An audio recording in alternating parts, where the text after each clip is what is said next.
wavy beard. 90s to a T. If I see champagne, I will call it champagne. Oh, no, we've got so many good episodes to watch. Oh, wait, I'm getting it. Nope, changed my mind. Boo. This is funny until you have it. No, but seriously, wave after wave of men. In the future, there's an owl problem. Sorry, but like, his name's Huge Ass. Not So huge. do you listen to our podcast? I'm sorry. Blue whales on the moon. We carry a harpoon. God damn, I hate that we said that. Shut up and take my podcast! Countdowns mean nothing. No countdown for you. Welcome, everybody, to Shut Up and Take My Podcast, a Futurama podcast that's doing a podcast about Futurama doing a Futurama podcast. I'm joined here by Phil, I know that I've made it when I have a chauffeured mansion. by James, We're 1 in 50 billion. by Josh, Love me some Chris Hardwick. That was like your backup. I had a third line in mind. I'm like, I'll do a Sherford Mansion line. Cool, don't worry. I got the 58 million line. Nope. Go back to the original. And Sean. I hope I didn't miss anything in stereo. So this is a bit of a special episode of Shut Up and Take My Podcast. On September the 14th, which as of recording was 1 week ago now, they did a special podcast of Futurama, which is Hosted by Nerdist. Nerdist yeah, podcast. in conjunction with. So for those of you that don't know and don't have a smartphone, there's the Futurama Worlds of Tomorrow app, which Good promotion, really. have you played it? You played a bit. I played a little bit of it, What's but like, it like? did you play Simpsons Tapped Out? No. It's It's like a periodic tapping game, right? yeah, it's kind of like you place this building here, it gets you revenue. Cool. You buy a new Futurama building that you've seen before, Nice. and then you spend real money. If you- and yeah, or if wait you want a to. lot. Yeah. Have you It's spent one of money yet? those- No. Okay. I learned my lesson. I played a lot of Simpsons Tapped Out, and I spent real money. Then I'm like, I'm not doing this again. Can you equate how much money you spent on that game? I probably spent like $30. I think Josh spent probably like maybe. I'm probably gonna say he probably spent 100. Jesus. I've never been sucked into one of those games. So. Yeah. So this podcast episode is Radiorama. So Chris Hardwick from the Nerdist, he actually brought this up as an idea and he told David X. Cohen about it. That kind of sat there for a while, and then a year later, Tiny Cohen Jam City, who did the app, went to Cohen and Groening and said, why not make an audio episode to tie it in? He's like, talk to Chris Hardwick. Yeah. It's kind of a nice organic way it happened, it seems like. They got everyone back. That Every was single the thing voice I was actor. surprised to learn is everybody is back for it. They got them all together, which is really cool. I didn't expect Katie Seagal to be in. I thought they would, just because she's the Yeah. one. I don't know if Sons of Anarchy is still going. No, it's done. No, isn't no, it? it is done. It's done. She seems like the most likely to be doing work outside of voiceover. But like that's everyone. Phil Lamar, Maurice LaMarche, Billy West, John DiMaggio, Katie Seagal, Tress MacNeille. Everyone's back. And your favorite cameos of certain characters are back as well. Just for no reason. Yeah, they just sort of shoehorn a few people in just to make sure they cover all the bases. I got surprised. No mum. No mom, No. but they squeeze in Kif. Like, Oh, they squeezed in Fatbot as well. I'm like, why is Fatbot here? They're all there. They're all I love Bender's group of friends, which is Bubblegum Tate, Roberto. Randy. yeah. And Roberto and Fatbot. just the weirdest collection of friends. people, and not his mum. and you know it's Roberto. You know it's Roberto only because you hear, It's all he gets. okay, cool. So we don't have a clear director this time round, but we can just say Tiny Cohen Jam City are the peeps that did it. Writers, they did bring back 3 writers despite their little joke, which is David X. Cohen, Ken Keeler, and Patrick M. Barone. Yeah, who's the key core writers from the original series. So if this is both the first and last episode of the podcast series, once again Ken Keeler has written an ending. an ending with Yeah, Jesus. Introducing Klaxon. Yeah, played by Chris Hardwick. I've noticed. So like he does the intro for the whole podcast. Talks about some of the stuff you talked about how it came about, and I just love how like stoked he is and like humble he is. They let me play the villain in this, and he really goes for it. He really goes for it. I quite like his portrayal of that character. Actually, I think he does really well. He pretty much said like, you know, this was just an excuse for me to be in a Futurama episode as well. I'd love to be in it. That's amazing. Yeah. Dream come true. Yeah. To be in a. As I said at the outset, I gotta love me some Chris Hardwick. He's such a genuinely nice and funny guy. I'm like, cool, this is a good combo. And also, he has fun with Klaxon. Editor is Paul D. Calder, who was the editor for all except 2 Futurama episodes in all of its run. Yeah, cool. I wonder how much editing goes into this sort of thing. I mean, I can tell you quite a bit. Yeah. This podcast. Yeah, no, of course. And I do a bit of editing myself. We edit a podcast like this, right? Which Yes. is a discussion podcast, whereas they are doing drama. It's sort of like a table read. It's a radio play, Yeah, right? totally But I reckon it's a different kind of set of Introducing skills. Foley and Yeah, I mean, I would love to know, like, do they do the sound effects as they go because for timing and stuff, like, or do they just record it and the sound effects are added in later? With an old school radio play, they would have a person there with actual sound effects. Yeah, But I hope they did it like that. I think here they had like maybe just someone being like, "Oh, the greasy stairs," and they just like bang, bang, bang, bang, bang. Yeah. Like, just like on their like the knuckles or something. So it's like, okay, that's the placeholder noise. Yeah, and then Yeah. they go back and put Yeah. the right noises in. Yeah, maybe because there's a few like audio jokes, right? So many radio like play jokes. there's one of the adverts has the giant robot who's One of my many notes was the robot with no name, the most horrifying, terrifying, like squeaking. which Buy my product. is Why was I built? which is my favorite moment of the podcast. Yeah, Really? It is the funniest I- bit in the entire Some of the most fun I timing, have isn't is it? in the little interludes. Oh, yeah. The Borax flakes. Borax. Even the meta Hermes and Zoidberg one. Like, I just love. What I really enjoy is that you can't get away that it's a podcast medium, which means use it. Oh Use yeah, it. they really hammer on it. It's great. It's meta. Yeah. it's really meta. I love it. Sometimes meta to its detriment, but little bit, sometimes it's just like they had a whole heap of fun. And if they do go forward with more episodes, because they have used the words limited edition run before, so whether they do more, they've kind of settled themselves in. Yeah. Guess it depends on how well it's received. Do you want me to run down the plot before we get into specifics? Yeah, Like sure. The meta and stuff. Oh, and like very simple. Recording engineer was Carlos Satolongo. Couldn't find anything about him. Satolongo. Don't even think I had his name written Mystery down man. correctly. Anyway, Phil. We join the crew at the conference table where they have. Well, we join the narrator telling us about the conference table. The narrator's Don Cunningham. is a big character in this. But anyway, he tells us that the Planet Express crew are sitting around the conference table and they learn that All My Circuits is coming back as a podcast. Your favorite show is coming back as a podcast, and Bender is going to reprise his role as Calculon's son. But he gave the worst performance in history, we learn, but they're having him back anyway. Fry gives Leela a laser sculpture of his nude self, which she can't appreciate because of her one eye, and everyone else just thinks is amazing. But nonetheless, he resolves he's going to trash it. But because it's digital waste, it has to go. He has to be drag and dropped to the recycle bin planet, the digital data planet, where there's a planet for everything. And when they're there, Bender takes a random file and stashes it in his chest. At the recording for All My Circuits podcast, this gets released, and it turns out it's every podcast from the 21st century. How many, Josh? 58 billion podcasts all being simultaneously played, and it's actually forms a consciousness called Klaxon. And his goal is to turn the Earth into a giant speaker and basically destroy the Earth through sound and the inanity of a million listicle podcasts and lots of embroidery podcasts, like 10 million embroidery podcasts. But they plan to get him with a decompression bomb by tunneling into the Earth's core while Leela sits in a tub of Vaseline, electric coffin and electric coffin full of Vaseline, and guides them by sound.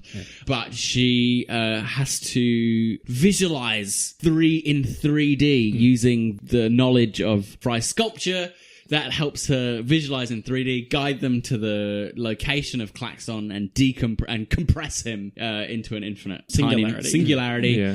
But he ends up in Bender's mum, who's a robot arm, And dying. Who's dying. Yeah, that was the side plot I was going to mention. It's like Bender's we didn't mum. mention Bender's mother yet. Yeah. So airtight scientific logic all throughout this episode. which is- Yeah, absolutely. Yeah. Year 3000 logic at its A finest. simple case of complexification. or something. Complexification. Yeah. And also, like, a lot of homage to, like, The Core is what I thought of. which is a It's got a sci-fi fine concept. film. The finest of... Thank you, And Aaron big- Eckhart. And a big homage to like radio plays of yesteryear Yeah. as well, with the narrator. Have you watched War of the World? Have you listened to War of the Worlds, the original? So recently on Imaginauts, we talk about War of the Worlds. It's a brilliant piece of... Absolutely. Heard it for the first time when I was at uni. I'm pretty sure it was one with Leonard Nimoy. Oh, okay. You mentioned that in the I latest was like, Imaginauts, this that you sounds listened great. to the Nimoy one, which Yes. is not the original one because it's from Yeah. the 20s. I had the original. The original. Yeah, I really want to listen to it. Having It's talked great about because it. they take it to the Sorry. extreme of just giving you 20 seconds of dead air, allowing it just to sit, and you have to wait. There was so many people who killed themselves hearing that because they thought it was real. Like, Okay, so again, I will we addressed that in the Imaginauts. It's actually not as widespread as Not as people widespread. thought. About 2% of people who are listening to the radio were even listening to that. Yeah. It was never followed up. So the press got a few stories of people freaking out and were like, mass hysteria! It was fake news. What's funny about that is at the very beginning of it, it says brought to you by like the drama repertoire. Like they say this is a drama, and people still. It was massively It's overblown. because they were going to air a drama, but then the aliens invaded. Yeah. But yeah, so I'm a big fan of radio dramas and dramatizations of like I've listened to a few podcasts The recently. Goonies. that I just used to follow listen to the Goonies. There's a Goonies? Oh, yeah, the Goonies one, yeah. No, the Goons. Yeah, Sorry, I was not about- the I Goons. was- The I was Goon like, show. the Goonies. The Yeah, Goon okay. show. Did you The close your Goons. eyes when you watched Sean Astin in that film? The Goons, which is a classic British radio comedy, absurdist radio comedy. It's super great. Hell, Whose Line is it anyway? Used to be a radio show before yeah, it was on was TV. There are some great British radio shows, like a mock quiz show. Sorry, I haven't a clue. Used to listen to that with my dad in the car all the time, and it relies on the radio format. It's great. And I guess that sort of thing might come back now that podcasts are a thing. There are 58 billion podcasts. Yes.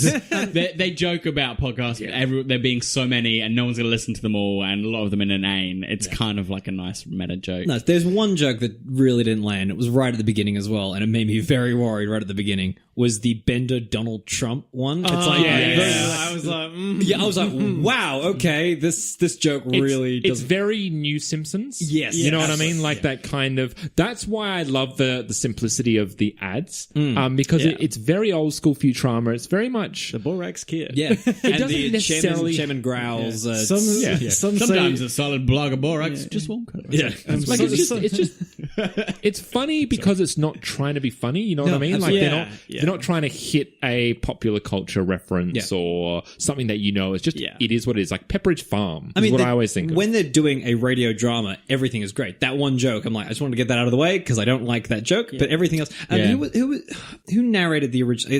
It kills me inside for not remembering the name. But who narrated the original War of the Worlds? I always get Orson Welles. Yeah. because I was going to say Oscar Wilde again, and I'm like, I always get those two mixed up. No, you got Olivia Wilde mixed up. Olivia Wilde, Oscar Wilde. Yeah. The great thing is the guy who is the narrator in this, so Don Cunningham, or Yes. the Don Cunningham character. He's also the one who ever does. He's done Tales of Interest. Yeah, he's also done Orson Welles in other shows. So whenever there's an Orson Welles character, he always plays Orson Welles. Oh, he does the Awesome World. And then in The Simpsons, there is an episode where they have a radio play. It's making fun of War of the Worlds, and like Springfield goes insane thinking that it's really happening. I've seen that. And he plays Orson Welles narrating that, and I'm like, oh, cool, just all the time. I Also, like that he also plays the narrator in All My Circuits podcast as well. The Like- narrator, Don Cunningham. Let's listen to him now. Hi, it's Don Cunningham. Also, you just called him Awesome Wells, and I think that's a better He name. is Orson Welles. Awesome Wells. He's not Galvatron. He's the big one in the Transformers movie. He's the Moon. What's his name? I know you're talking about. I can't give you a name. Unicron. Unicron. Yeah, he's a Unicron, and he read the script and he's like, I have no idea what the fuck any of this means, and he read it and he hated his entire time. Yeah. It's weird. I don't know. It's because I haven't really watched the new episodes of Futurama yet, the newer seasons. We'll get to that. But some of the voices sound different. Yeah, we were talking about this earlier. I wonder if they do more in post on the voices to differentiate, particularly Billy West's voices. Yeah. So the thing I noticed is Billy West is Fry, Bender, and the Professor. And I found you can hear him in all of them, which Yes. you can't in the TV show as much. yeah, there's a lot of who's nuances. Zoidberg? Pardon? Is he Zoidberg as Billy well? West is Zoidberg. Yeah, so those four voices characters for me. Fry was very, very I liked good. Fry. Some of the intonation of Fry was a bit off, but like the sound of Fry was Fry all Do you know what Fry in this version reminds me of Back to the Future? My brain's not working Marty? today. Marty? Marty. It reminds me of Marty McFly. Yeah. It sounds like Marty to me. It's okay. It's really We've weird. got each other's brains, like we're looking after each other's Yeah, brains. It's yeah, like, yeah, I yeah. can't complete this, Phil.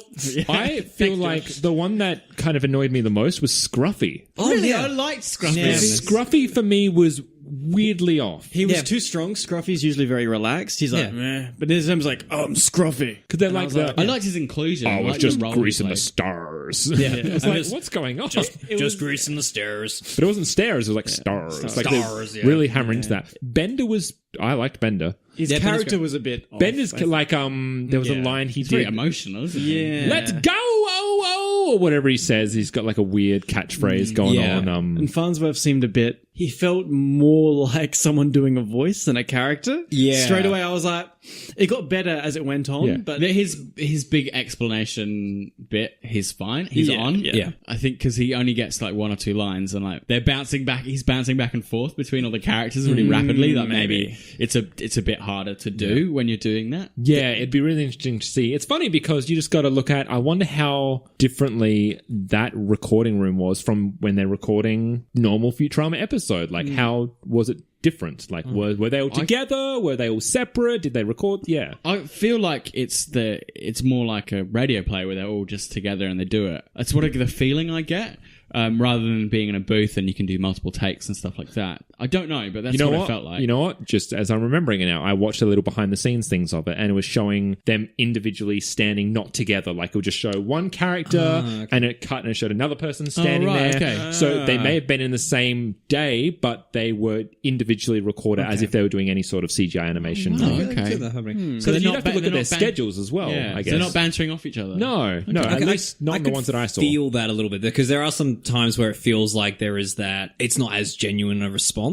It's a good response, but you feel like, okay, they're recording this at like 3 months apart or something, like kind of levels of time. There's some really wonderful throwbacks in this, like the entire thing. So Bender's mum, firstly. Yep. It's like, it mentions that. Xmas story is when she Mother of pops 3. up.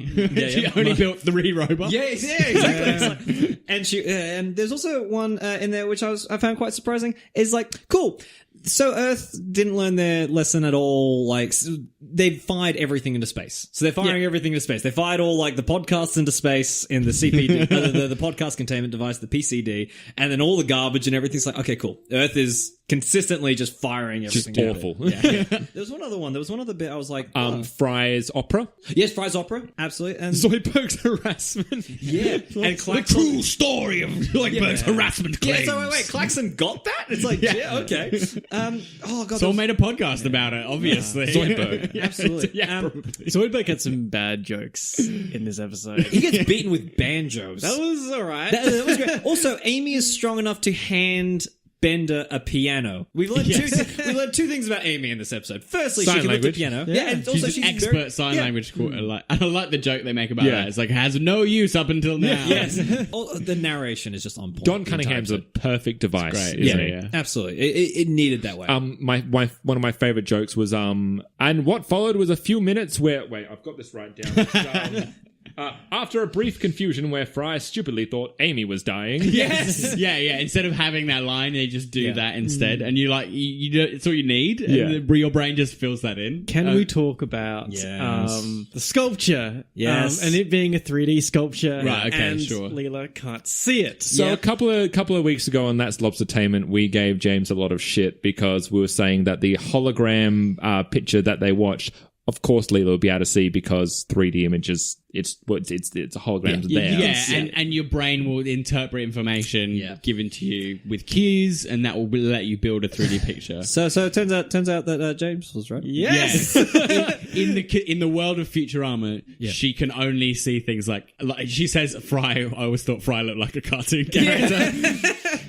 She sees things like really, really flat. Which, if you close one eye and walk around, the world doesn't suddenly turn into like a flat plane. No, It's not how it works. It doesn't look appear flat, but the longer you have it on, there's like The more foreshortening you get. You lose a real sense of. Also, depth she's a and mutant, so maybe that affected her brain Unless chemistry. they're also wrong and you're wrong. And we're Sean, look, I feel like you're closer. I love to be the first person to tell James that he's wrong. Like, honestly, like if he's wrong about something, I'm like, haha. Hey, but it's canon. It's in canon. this episode. I was like, yes, you can't see, and everyone's like, nope. Yeah, no, Notice, I'm like, oh Notice has just released a statement saying that they made a mistake. This just in. It goes to like a running thing though that Fry is kind of an artist. Yeah. That's his thing in the background. It's like he wants to be a holophone player, and when he has What do we catch talent him doing? The increased. hedges of the Planet A Express. topiary. He's doing a topiary yeah. of the Planet Express. So he's in his heart, he's a really creative person. He's an artist. What was it? And everyone loves his sculpture. They say it's amazing, even though you can see his tiny ding Yeah, dong. it's him doing a handstand naked upside Yes, down. yeah. Again, that relies on the audio format. And, Wait a minute, did they say tiny ding dong, or are you just putting that They on talk top about of sure they that, talk yeah. about tiny details. You can see all the tiny Okay. details, Including his I was like, penis. you're throwing shade at including his Fry. penis. Also, no, they without saying it explicitly, They say it imply that his penis is implicitly. tiny. Hermes is also a fantastic art critic, we find out in this episode. Just because, like, the way he describes it, I'm like, okay, Hermes is an art critic. Good to know. I want to talk about the stuff they do where they use the audio format in a really clever way. Yeah, okay, there's all the meta stuff about this is a podcast and podcasts are pointless. That's okay. My favorite bit is when, to shut out the audio from Klaxon, they put in podcasts cancelling earplugs, and then they can no longer hear each other. So they tell you that they're hearing each other by having what they're saying projected onto their retinas in text. I missed that. I actually missed that. So when they were talking about it, I was like, what? I had to rewind. I'm like, Yeah. And so there's this really weird meta thing where we're hearing what they're saying, but they're only reading what each other are saying, and they make jokes like, Scruffy, you gasped in the same font as Amy. Yeah. I'll use italics from now on. I only use italics for effect. Yeah, so it requires you to do a few mental leaps, which is great. Use the podcast format, the audio format, to do that, to mess with our heads. Yeah. Love that stuff. Really love it. I think it's very effective. It's also got one of the greatest little bits of encouraging lines ever with the Borax kid. It's like, and just remember, always keep one eye on your genitals. I do love the Borax kid. Yeah, the Borax it's like some say destroying Lake Air was a war crime. And then Chairman growls, and also Chairman Grow's like off-brand or off-brand second class. Yeah, Borax flakes. There's also Yeah. a wonderful radio play trope in this, is the fact that they work the advertisement into the episode as well with Zoidberg. It's like, And it's like- I've washed one of his coats with the Borax kid and the other one with a cheaper brand. Maybe he'll notice. It's like, And he Hooray, chooses chose the Borax one, probably. great. Or like the human friend in All My Circuits. Yeah. Yes. In the show, I play Dr. Human Friend. But actually, in real life... Nobody cares. It's like, Borax flakes, which you can find in all your... it's like, Where all good flakes are sold. Yes. There's also, with that, there's a great line in there as well about when Calculon shows up, and it's like, once a character has been established, you need to bring back the actor no matter how much they're hated. Is this an in-joke? Did they not like someone in the cast? They're referring... Well... I think they're referring to a Originally- soap opera trope. Originally, they were referring to, and But they in made fun some of the small writers part as to well. Bender specifically, because Bender's character, he's in the... But he gets really popular in that episode. The whole point is that Bender, like, he was going to play Calculon's son. He's like, now I'll make it more myself. And then Hermes and Farnsworth join Fathers Against Rude Television. And then he joins it. But he was a popular character. But then... I guess they're talking about Calculon as well. Like, maybe his character's just annoying, but we're going to bring Calculon back. But surely in the world Calculon's of... dead, of course, we should mention. Apparently twice in season... Yes. In one of the later What seasons, is he he dies making? twice. Is it like a sculpture? And he's like, ah! And then he just gets brutally mutilated. Is he alive? I can't tell. It's just a bunch of wires on a bed. Yeah, they have to write into All My Circuits why he's dead. Yeah. So yeah, he has an accident while sculpting. But thank God his voice box and his brain worked independently of one another, like all people in Hollywood. I was like, It's so good that they got at least some of the original writers back, just because you can then still tie it into the world that's already happened. Yeah, they know what things to bring back. Yeah. I like we're kind of doing a bit scattergun, but I really like the Linda Morbo cameo. yeah. You're deflating my head. Just goes insane and starts beating him with a banjo. Goodness, Morbo or Lur, like it's so... I'm so aware of how exactly the same... Just angry alien voice. I was, and then Nixon and Zap are just referred to, and Kif gets like one line and then just kicked out of the escape pod. Poor Kif. He just gets to do his And Brannigan's plan of just let's a second escape pod to a planet where there's 11 women for every 9 men. I'm like, what? oddly specific ratio. Which is good because it's like there was a can of It silly was a string. 9/11 Yeah, well, reference. oh god, No, There's like I really there was- hope it isn't. There was a can of silly string I once found at work, which had like now with 63% more, and I'm like, 63% more. That's so specific, it has to be true. Much like 11 to 9. I'm like, And do you ever like fucking around with silly string and you're like, I wish there was 63% Yeah, exactly. more in this can. I think it's 'cause I've just you had- used too Surely much it of makes it. sense to them. Like maybe like the can was like 75 mil, Yeah. and then they jumped to like 145. Oh, I think they're and it's full of like, shit. and then you're like, I think they're full of shit, but you say like 50, you say 50, Well, no, cans of silly Yeah, string yeah, are yeah. full of useless shit. Yeah, exactly. But you say like 50% more, and you're like, okay, that's just But you say 63, and you're like, what? Must yeah, be that's like when you right. see like Must be right. 74% off, and I'm like, Yeah. not 75. It's like 83% Why of would people you don't not understand just make it percentages. 75? Yeah, just round up. If I see those percentages, I'm like, my I think it's- OCD's going on yeah, fire it's like, at are they the trying to moment. get you to like come in? 'Cause I would you- rather them lie and say 75 just to help me. I just realized, Sean, you haven't asked us what did we think. Oh yeah, what do you? No, What do you got? I was just doing a bit. I'm a bit relaxed this time. Okay, and yeah. just we know that we're talking about what we think, but Yeah. if it helps you, Like, Catchphrase. I would like. what do we think, guys? I would like to know more about what people's overall impressions Look, of the show are. I did get a little bit frustrated with the overall meta mentality of the Of like podcasts are stupid. Yeah, I mean, and more so just really honing in the fact that this is a podcast and we're That annoyed alluding. me. I don't mind the whole like, oh, podcasts come back to destroy the world, but the whole like, this is a podcast. Like, I I feel feel too like much. If they do another episode, And that's- they'll yeah, take a step. that's back. the thing. They'll take a It's- step back off that. It's kind of my mentality towards, say, The Force Awakens, and this is a weird metaphor to be putting through. It's but Star Wars. Yeah. and they're getting people like back and they're getting people used to what they're doing. So saying, this is a new hope, because yes, we are bringing in new people, but we also need to retain the old, like kind of the old guard. Yeah, and yeah, yeah. then if we can solidify that, we'll take it elsewhere. I feel the same thing here. They're as if trying to they- go like to Futurama fans who maybe don't listen to podcasts, like, podcast a pod. We know it's a podcast. It's not what you're used to.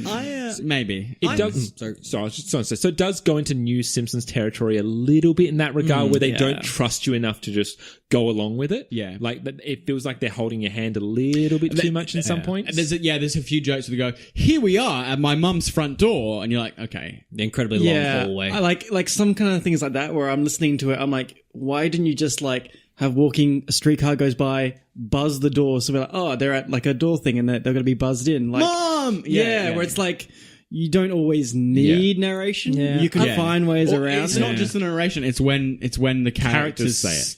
give a setting for you, Yeah. or they describe what's happening for and you. what that serves to do is, because if Don Cunningham does it, I'm more fine with it because that's his function. When the characters do it, it just feels like it's not their voice. Yeah. Feels a little forced. It's Futurama is such a highly visual show, though, as well. Like, I think this is always going to be the hurdle for it. I slightly disagree with you. I like the meta-y kind of podcasty jokes.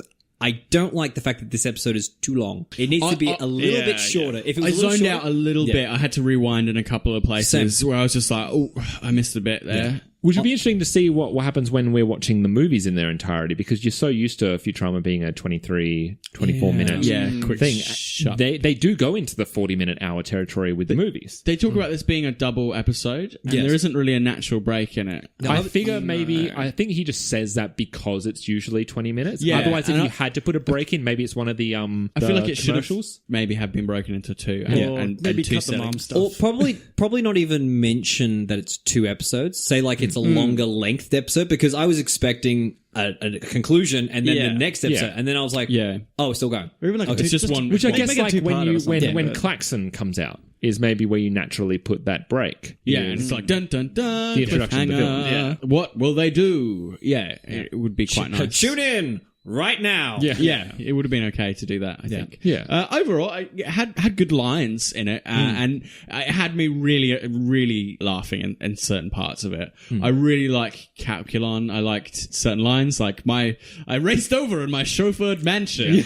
That really made me laugh out loud on my sitting at home, because often we watch Futurama together before we do the show, and watching comedy together is way better. You tend to laugh more. You give each other kind of permission to be amused. It's much harder to watch comedy on your own, I think. And you can enjoy it, but you don't laugh. And things in this had me laugh out loud. Josh last night was like, "Oh, are we going to listen to the podcast together?" And I was like, imagining it in my head, I'm like, "No, that'd be weird." I would have been down for it, actually. I was actually totally down for it. I would have been down I like for the it. idea of just us being super serious and just having the recording in the middle just go, Yeah, well, that was the thing as well. Yeah. Like, you said that, and I was like, all right then. And then I just immediately like had a shower, poured myself a double fireball, and listened to it. And I'm like, I went down on to the the ground. post. Like, I was just I like, went down to the post office and I can't find my little earphones at the moment, so I had my big editing ones just with my phone. I'm just walking around and Also, I lay on the couch outside. We have a couch. Like, you on the guys didn't get to courtyard. see that, but Sean like mimed putting on big headphones and then walking, which I can only describe as holding 2 jugs of milk and moving backwards and forwards. you got me. He's almost skiing. Like I'm wearing nothing at all. Nothing at all. Nothing at all. There's so many good radio play tropes and jokes, and it's like because like the old school radio plays were always to mess with the sound guy. So it was always like, it's like, oh no, they're coming at us with bicycles. And you look at the sound guy and like he would like, he'd have like a bicycle bell and you'd be like, damn it. But like in this, it's just like, there's so many of those little jokes, even though they don't have to mess with anyone anymore. So it's just like beating him with banjos or anything with musical instruments. Also, remember this noise is what Bender has in his chest. So when you hear that, that's what's in his chest. And then immediately it's so cool. There's a good few jokes of like subverting expectations of using the fact that you can't see the action, and then you go, "Oh, okay, that's what's happening." Right? Yeah. If they do more, I'm all for it. Oh, I'd like listen to if them. they For did sure, it I'd and listen just to them. for me personally, if they just laid off the awareness that they're a podcast a little, Keep just the ease off radio that play a little stuff. I would like them to just lean into the idea that they're like a 1920s style radio play. Yeah. Because as we know, Futurama is all about things change, but they're also kind of the same.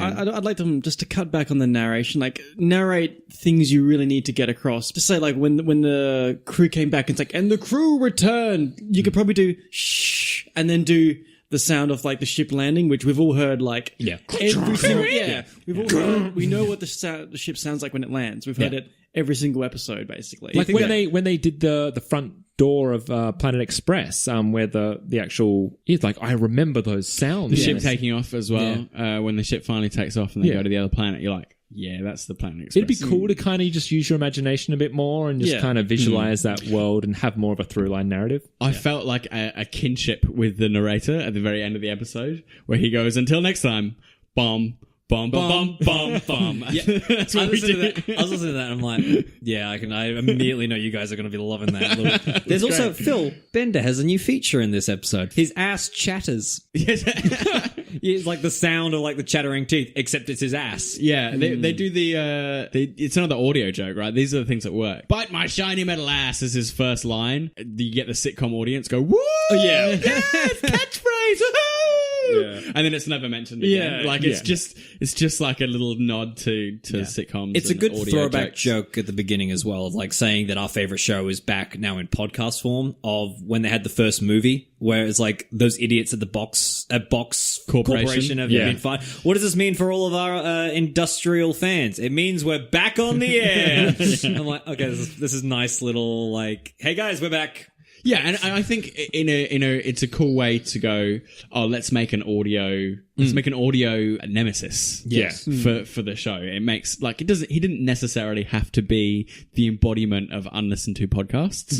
That maybe some is sort of leaning a bit hard, but the fact that he is like an audio baddie in an audio podcast in an audio format is very cool. I think that's clever. It's a nice little joke, I think, in there about the fact that it's like podcasts are the new thing. So therefore, it's like in 1,000 years' time, it's like, man, like if this continues, if this trend continues, but like, did they get rid of 58 billion and stop podcasting? I feel like Or was that just like a but it's like- purge? I think the bubble burst and they were like, no more podcasts. Does that mean that like the All My Circuits one, is that the first one in like 1,000 years? Absolutely. It's very super retro. Much like they're going back to like an old or format. maybe it's illegal, much like Star Trek is. My God. They make a joke about being cheaper to do. Exactly. There's even at the beginning, it's like Futurama Podcast. It's so sick that the visuals have disappeared. It's like, he's lost its video. yeah, that's great. I do like the idea that rough draft animation station hears that Futurama's coming back. Awesome, we've got work with Futurama again. No. Hooray, work! Some fan right now is like an animator studying, and it's like, all right, how can I animate this? And so every time like an audio joke comes in, can I cut it? And they're trying to. I saw that on the comments. Assemble an animation out of someone this. said they should animate this episode. I'm like, please don't. It's gonna be hard. I wouldn't mind seeing it animated because I would like to see it animated as they're all in a studio recording it. So you have all the characters there. So you have like the narrator in the booth, and you have Fry standing there. You have Leo just standing in like casual clothes with coffees on the table. Absolutely. Do it like that. And then also you got that there where They're it's not like, in costume. No, Yeah, they're just actors. it's like With, you like, see Farnsworth. beards. You see Farnsworth with his normal eyes. It's just like that would be a great way to. Like, if you are an animator and you want to animate it like they're actually recording a radio play. And I would like it if like Bender or like Morbo, they're actually people, and they're not in costume. Yeah, I'd like to see Bender there. It's just like with a little Bender kid or something, and it's just like looking after him, and then it comes to the mic, and it's just like, and then it goes back to. now by like Bender Kids, you mean 15 orphans? Yeah. 12. He's added more. It reminds me of the Rick and Morty thing they did where they had the Rick and Morty The improv episode. Or no, there's one where they The transcript of the court they case. drew a transcript of this absolutely bonkers court case, and then they animated it with Rick and Morty as the defendant and the judge. That's what I was thinking of. That would, and it's cool. It's really wicked because it's audio. It's just audio. They're just reading a transcript, but like it adds something to finally animate it, and it'd be such a cool layer to have them as if they were in a recording booth. Yeah. That I'm on board with, as long as like I wouldn't want to see someone try and animate it as a Futurama. Yeah, The whole point of it is there's so many jokes about it that you hear one thing and you assume one thing's happening, and then they subvert it with another thing. There's the whole sign language thing. Getting hugs from his mum and gets crunched. Like their audio Which jokes. is just like a Coke can being crunched. It's so and that's great. the thing, though. Like, it need to be animated like that because it justifies the narrator then as well. It justifies everything that's happened. And I would watch that if that was an animated episode. Get onto it. So with this, we're not going to do a voice, and because this is a side podcast, don't we do klaxon? we can do a klaxon. I'm not giving you the post work that he's got, so you got to encapsulate. He's got like 4 voices laid under his I was going to say own, all 4 of us have to say the same line at the same time. like a different tone. Oh, before we do the voice, if we do a voice, Bender's got a stepdad now. Yeah, klaxon. Yeah, there's a whole joke at the Klaxmum. end about like I think we could let's be a family. Yeah, it's like, and my stepdad's he's a Supervillain. He's a supervillain. It's like, no, he's not. No, He's, not a, really. he's a supervillain. No, he's not. Whoa, my dad's a supervillain. It's Klaxmum. yeah, he goes really quick. Mom. He goes really quickly from oh no, I've got a stepdad. This is the worst. So actually, it's really great. He's an evil villain. Speaking of the 12 orphans, it made me think of that ending, like when it's like Daddy Bender and they all go, and he's like, oh, sad, puts the picture up, and then gets that love. It's the same way when it's like he's only got 43 seconds left. It's like, can we do that? It's like, I'll have to skip all my dramatic pauses. And it's like, your mum, she's just dead. Your mum's dead. It's like, She just died. yeah, you paused too much. That was great because that was such a good anti-ending. It's like, guy's like, Bender, she's dead. but then she comes back, and I'm like, okay, this is kind of nice. This is, Calculon MVP. I actually love Calculon. oh, Calculon's This always episode. good. He's so got good. Acting talent. All right, klaxon voice. 58 billion podcasts. Oh, also, as a note for our viewers, if you followed along this far, please excuse Phil's popping Popping of the peas. Someone forgot their my pop filter. I forgot my pop filter today. So whenever I say podcast, I mean, that popped even on my ear then. yeah, So hopefully I've done my best, but if not, just deal with it. there's one of these things. It's fine. Got a little mic It's a sock on it. windshield. We're It's all right. a partial. That's a winch. It's a partial popping. And granted, these pop filters don't really do the They're best job useless. either. Yeah. And I've noticed recently in every one of our recordings, there's always a bit of this. Yeah. Oh yeah. We So on my really hands, need that's some, why I'm doing we raptor need, hands. We need some swing I'm mounts. holding my hands. So if you're listening and you would like to not hear this anymore, please just buy some swing mounts. Whenever I And send them to us. Send them to us. I have that thing because I'm just like, okay, if I can move my mic when I'm not talking, maybe my track can just be muted there. No, and I found that out the hard way. I'm like, we don't have 4 tracks. We Damn don't it. edit in 4 I wish we had tracks. 4 tracks. gee. Cool. Well, then I'm just gonna do that. I wish we had edited 4 tracks so I could just mute Sean. Yeah. Yeah, it'd be great. So like Sean listening to this episode, he only got half of the episode. we don't hear Sean ever. I'll just put everyone on the left side. I'll put myself on the right side. Yeah, for sure. Easy peasy. Just how I feel always. Oh, that was dark. But anyway, we're not gonna. So let's put this up against Insane. No, we're not. No. We can rank it against other podcasts. This is the best and worst Futurama podcast episode ever made. Officially. It's certainly in the top 3. Yes. But look, I'm not even going to tell you what next episode is because I don't know where I'm putting this. Yeah, this is I don't know. Until the next. To the next time we meet. Into the next This is podcast. the fourth dimensional problem, isn't it? I am Sean. I've been Phil. I've been James. I've been Josh. Why was half of those a question? Well, I was kind of expecting you to do the social media part first. Did I forget to do that? you did. I forget to do that. Hey, guys, Fix this it is in post. Sean speaking as Sean is about to sign off. If you'd like to get in touch with us, contact babybeardmedia@gmail.com. Find us on all the social media, Twitter, Instagram, and Facebook. Okay, I'm back, guys. All right, okay. I went away. I really did, yeah. Now I'm back. It doesn't work on Imagine Us. It doesn't work. Because YouTube and I gotta go. And as the giant eagle takes James away back to the nest, if you like it, whenever this one came out, give it a 5 stars, a thumbs up, or several Midas touches. If you're so, I'm finding new means of 5 No, I'm following. I'm following. Every week, every podcast is going to be a different one for me to do. And tell your friends. Tell someone you meet on the street. Tell your enemies. Tell them in a bar. You there? Yeah. Hey, eagle, take James back away. See you guys. See ya. Bye. Bye. That was the best acting you've ever done. Bronco. Josh, yell, talk. Ah! Okay, Phil. What? Sean. Ah! That was very loud. Someone do me. Hello, I am yelling now. I will admit that I got addicted to According to Jim. Oh, I hated that show with a I hated fever it. passion. And then I watched. It's like King of the Hill. Me and my brother watched it so much Gosh, don't that bother. eventually we were like, we're invested in the characters. Then after a while, we were like, what the fuck are we doing? We need to get out.